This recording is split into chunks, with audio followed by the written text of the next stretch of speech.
Et non, ceci n'est pas une fausse promesse, un titre racoleur ou quoi que ce soit. J'ai bel et bien été retweeté par le 45e président des États-Unis, en d'autres termes, Donald Trump. Donc dans ce podcast, je vais t'expliquer dans quelles circonstances ça s'est passé. D'ailleurs, ça ne s'est pas passé qu'une seule fois. Qu'est-ce qui s'est passé? Comment je suis arrivé là? Qu'est-ce qu'on peut en tirer? Et aussi, on va aller voir un petit peu du côté de chez Donald Trump pour comprendre quelques points d'un point de vue de nous, des stratégies plus entrepreneuriales, des stratégies de développement de ton activité, puisque je suis Nico Pen et bienvenue dans ce podcast sur lequel, tel un alchimiste, nous allons apprendre à transformer tes connaissances en de l'or, tout simplement. Et justement, là, c'est typiquement le cas. Alors, on va revenir à la genèse de cette histoire. Nous sommes à la période 2009-2010. À l'époque, j'étais pas encore indépendant. J'en rêvais. J'étais ingénieur dans le domaine de la météo océanographique. Je faisais pas mal de programmation informatique, notamment de la programmation pour mon activité professionnelle et puis aussi d'un point de vue plaisir. Le web me plaisait énormément, forcément je diffusais déjà du contenu sur le web depuis pas mal de temps, au travers de blogs, même avant je diffusais mes cours de mathématiques en 2004, donc c'est dire si j'ai fait pas mal de choses là-dessus. Et j'aimais bien la plateforme Twitter, j'avais beaucoup d'affect, beaucoup d'affinité avec cette plateforme-là. Et un programmeur, je me suis amusé à voir ce qui était possible de faire avec Twitter, avec ce qu'on appelle notamment l'API Twitter, qui permet de programmer quelque chose pour envoyer des tweets, pour faire des interactions avec la plateforme Twitter. J'avais développé différents scripts, et ces scripts permettaient d'envoyer automatiquement des citations, et permettaient de développer avec une stratégie, on va dire, de growth hacking. À l'époque, le growth hacking n'existait pas, pourtant j'en faisais. Du moins, la nomenclature n'existait pas, le nom tel qu'on le connaît aujourd'hui. Et cette technique me permettait d'augmenter le nombre de followers que j'avais sur mes comptes Twitter. Donc je l'avais fait sur mon compte principal, Nico Pen, qui est aujourd'hui à peu près 14 000 followers, qui est juste un endroit où je republie les choses, mais que je n'utilise plus aujourd'hui. Et puis, petit à petit, je l'ai développé sur d'autres points. Et j'avais notamment développé un petit système d'envoi de citations automatiques.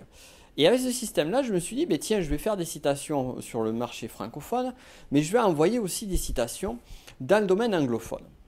De là, j'ai créé 4 comptes Twitter spécifiquement. J'ai créé un petit peu plus que ça, mais surtout 4 comptes Twitter qui ont très bien marché. Ces comptes Twitter, donc il y en avait 2 sur les citations de philosophie, qui s'appelaient Philosophical Quotes, et 2 autres sur des citations de développement personnel. Notamment un qui s'appelait PersDevQuotes, @PersDevQuotes, tout accroché. Et donc j'ai commencé à lancer ça. Petit à petit, je fais tourner le système, j'améliore un petit peu. Et un peu avant de développer mon activité, j'avais trouvé un mode de fonctionnement très intéressant, très intelligent. Je diffusais une citation sur Twitter, les gens la regardaient, les gens la retweetaient, et derrière la citation, il y avait un lien vers un site que j'avais créé sur lequel il se trouvait des citations. De là, j'avais mis un petit peu de pub sur ce site-là, et à force d'avoir du trafic, avec la publicité, AdSense, j'arrivais à faire quelques euros. Donc ce n'était pas énorme. Pourtant, l'audience a augmenté, au point que j'avais réussi à créer un business automatique qui me générait, rien que par du AdWords, environ en moyenne entre 100 et 200 euros par mois. Rien qu'avec ça. Je ne m'en occupais pas et pendant quelques années, ça a tourné très bien. Donc ça, c'était ma stratégie. Maintenant, on va revenir sur ce compte Twitter, sur ces différents comptes Twitter et notamment sur ce compte Twitter PersDevQuotes. Donc ce compte diffusait des citations d'hommes célèbres, dont notamment un certain, donc des noms comme on va voir, par exemple Napoléon Hill, Tony Robbins et tous les noms comme ça. Enfin, tous les noms connus dans le développement personnel. Et j'avais lu un bouquin de Donald Trump à l'époque qui m'avait beaucoup inspiré, il faut le dire. Bon, Donald Trump n'avait pas la réputation qu'il a aujourd'hui et je ne connaissais pas suffisamment le personnage, d'ailleurs je reviendrai là-dessus. Et donc j'avais mis quelques citations de lui. Donc mon compte Twitter s'est développé petit à petit. Aujourd'hui, il a une audience assez impressionnante puisque ce compte Twitter, PersDevQuotes, il a aujourd'hui 285 000 abonnés. Non, tu n'as pas rêvé. J'ai bien dit 285 000 abonnés. Sachant qu'il y avait 3 autres comptes Twitter dont je t'ai parlé. Et les 3 autres comptes Twitter avaient en moyenne entre 80 000 et 170 000 abonnés. Tu peux voir juste le truc énorme. Donc avec tout cela, eh bien, ça redirigeait sur 2 sites de citation, un philosophie et un développement personnel. Et j'ai récupéré en moyenne 200 € par mois. Donc pas de quoi faire vivre un homme. J'ai essayé différentes façons de faire. Et au bout d'un moment, je me suis rendu compte, on peut avoir une énorme audience et finalement, ça ne va pas apporter grand-chose. Donc c'est ça qui est intéressant aussi dans cette histoire-là. Et je vais prendre l'analyse rapide avant d'arriver à notre ami Donald Trump pour te dire que, eh bien, finalement, ce n'est pas forcément avoir une grosse audience qui va faire que ton business il va tourner ou pas. Parce que là, effectivement, j'avais une énorme audience. Quand je diffusais une citation, c'était retweeté, mais véritablement en masse.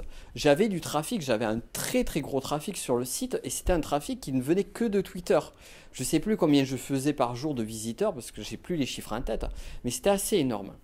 Et en fait, j'ai lâché le truc. Je me suis dit, bon, mais ça fait du revenu automatique, mais je ne vois pas comment le développer. J'avais essayé un peu d'affiliation, j'avais essayé un peu des produits sur Amazon, que dalle. Nous sommes donc en 2013.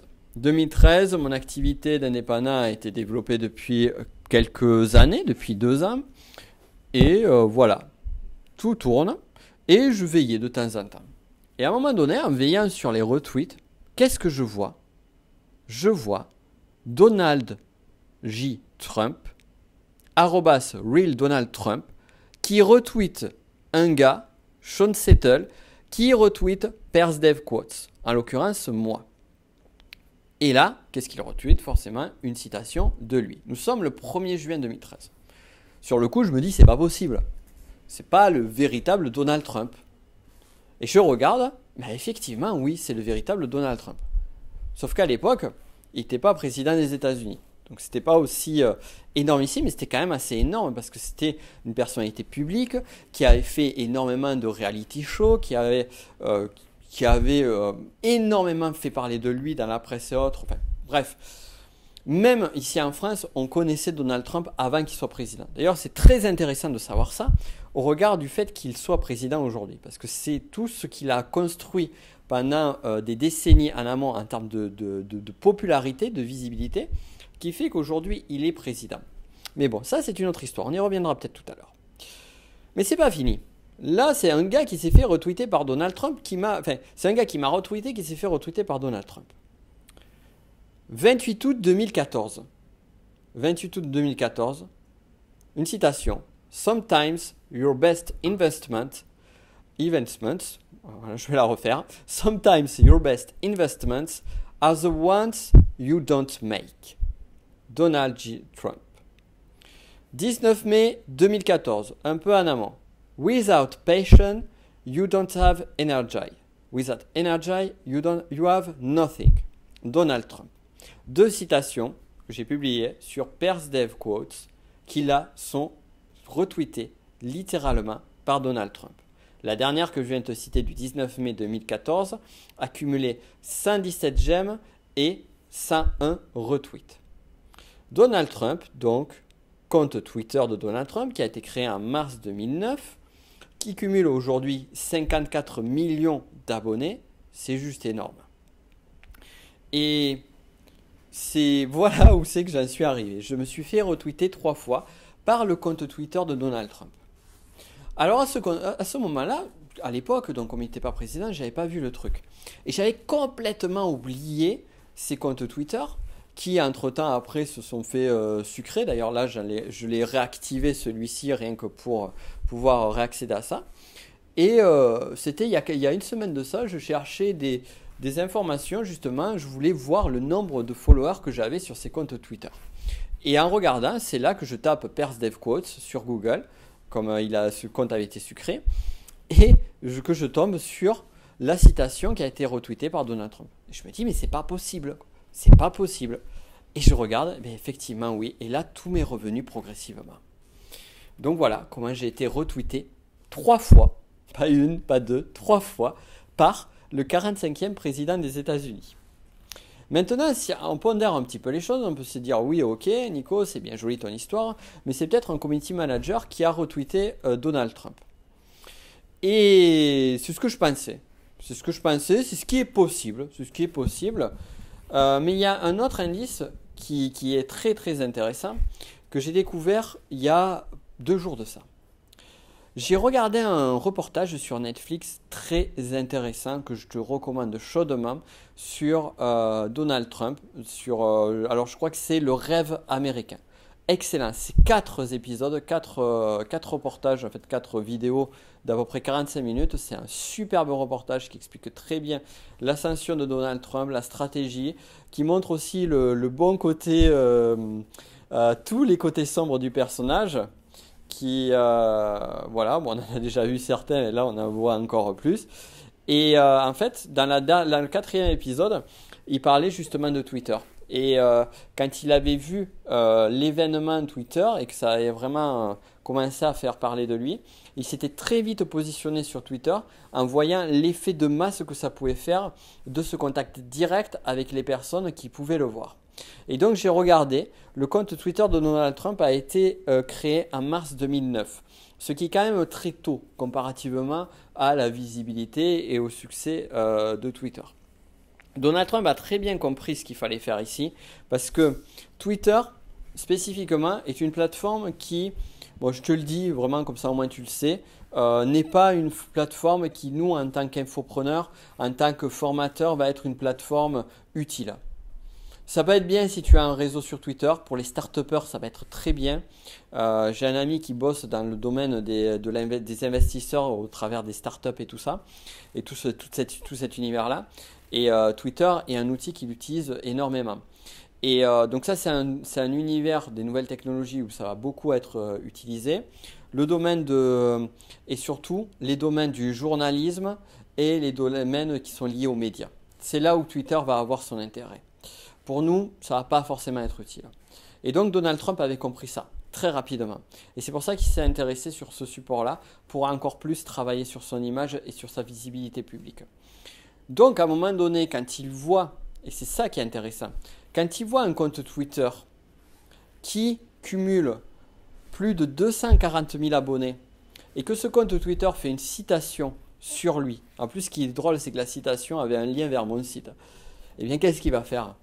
Il va le retweeter parce que ça va le mettre encore plus en avant, parce que ça va mettre encore plus de visibilité sur ce qu'il fait, parce que ça va encore plus valoriser ses phrases, ses paroles. On le voit, les citations, on l'utilise dans plein de domaines et les citations amènent une forme de preuve d'autorité. Donc ça, c'est très intéressant. C'est super intéressant de voir ce concept-là. Maintenant, on va se ranger de mon côté. De mon côté, qu'est-ce qui s'est passé ? En fait, ce qui s'est passé, c'est que dès le départ, je n'ai pas cherché une quelconque notoriété. Je n'ai pas cherché, à un moment donné, de façon intentionnelle, de me retrouver retweeté par un certain Donald Trump.